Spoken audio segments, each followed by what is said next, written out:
तो जब सरकार को इकोनॉमिक वीकर सेक्शन को 10% आरक्षण दिलाना था अपर कास्ट के लोगों को, तो सरकार ने पक्ष बहुत मजबूती से रखा और भले ही निर्णय 2-1 से आया, लेकिन सरकार के पक्ष में आया और पिछड़ी जाति के लोग जो उसमें रिप्रेजेंट कर रहे थे, उसका विरोध कर रहे थे, उनके खिलाफ आया। अब क्योंकि इस केस में पिछड़ी जाति के लोगों को आरक्षण चाहिए, उसमें सरकार ने अपना दुलमुल रवैया अपनाया कि 2 मुर्गे बिठा के टीवी चैनल पे कैसे लड़ाते हैं। नमस्कार, यूपी तक में आपका स्वागत है। हम अमरोहा में मौजूद हैं। अमरोहा के बसपा सांसद मेरे साथ मौजूद हैं। हाई कोर्ट ने निकाय चुनाव को लेकर सरकार की जो ओबीसी लिस्ट है उसको कैंसल मानते हुए जनरल आरक्षण करार दे दिया है। सांसद जी, सीधा सवाल है कि जो ओबीसी आरक्षण है उसको समाप्त करते हुए जनरल में कन्वर्ट कर दिया है, क्या कहेंगे? देखिए, माननीय उच्च न्यायालय और उच्चतम न्यायालय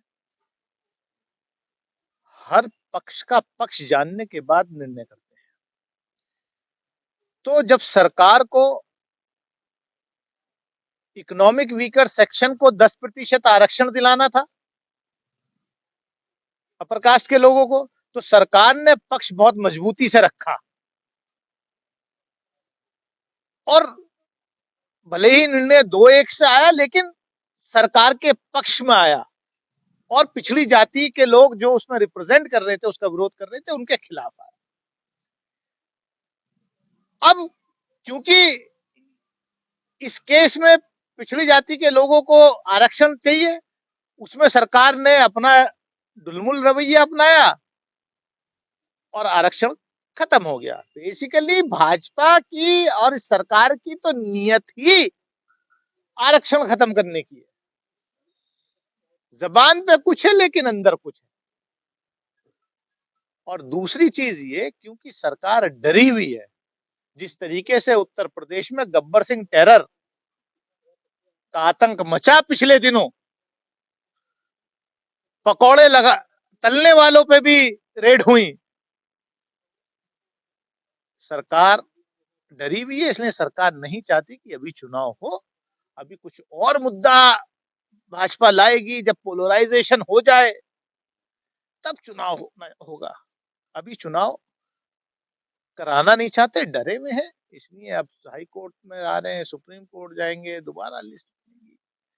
क्योंकि सरकार विकेंद्रीकरण के भी खिलाफ है, भाजपा मेंटली विकेंद्रीकरण के खिलाफ। आप देख रहे हैं ना किस तरीके से कोऑपरेटिव का बिल जो है लेके आ रहे हैं, पूरा फेडरल स्ट्रक्चर खत्म कर रहे हैं, कोऑपरेटिव सोसाइटी भी जो है केंद्र के हाथ में आ जाए, हर चीज का केंद्रीयकरण चाहते हैं।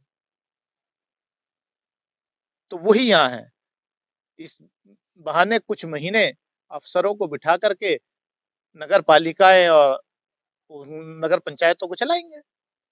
एक बयान है सलमान खुर्शीद साहब का, वो इस समय बड़ा चर्चा में है।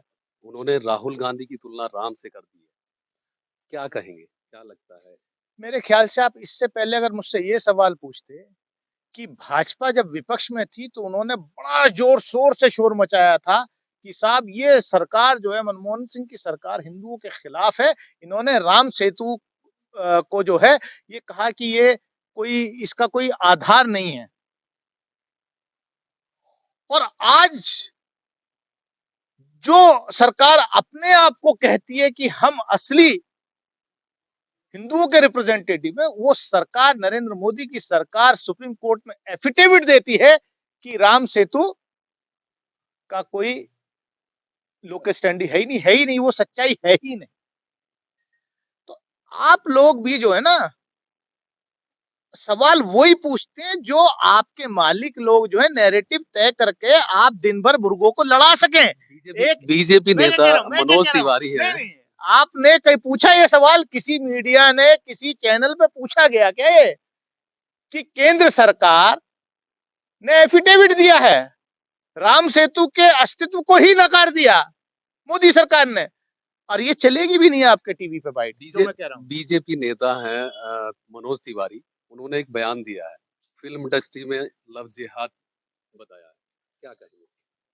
देखिए, जिन लोगों को कोई काम नहीं है, मैंने कहा ना, एजेंडा सुबह मिल जाता है कि 2 मुर्गे बिठा के टीवी चैनल पे कैसे लड़ाते हैं।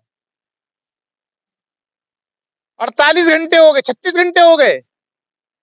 प्रज्ञा सिंह ठाकुर को जो बयान नहीं, बाकायदे लोगों को संबोधित करते हुए कि अपने घर में छुरी चांद के रख लो, अपने घर में तलवार चांद के रख लो, ऐसे ही काट देना।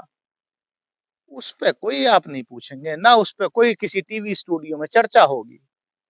क्यों? क्योंकि वो आपके एजेंडे में फिट नहीं बैठ रहा, आपके एजेंडे में फिट नहीं बैठ रहा। कौन किससे प्यार करता है, क्योंकि आपके यहाँ तो प्यार है ही नहीं, वो जाने।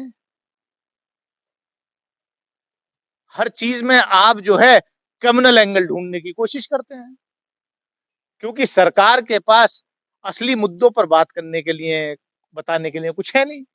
तो खाली यही करते रहो, हिंदू मुसलमान करते रहो, लड़ाते रहो। लेकिन जनता समझ रही है, जनता समझ चुकी है, अब आपकी ये नौटंकी ज्यादा दिन चलने वाली नहीं है।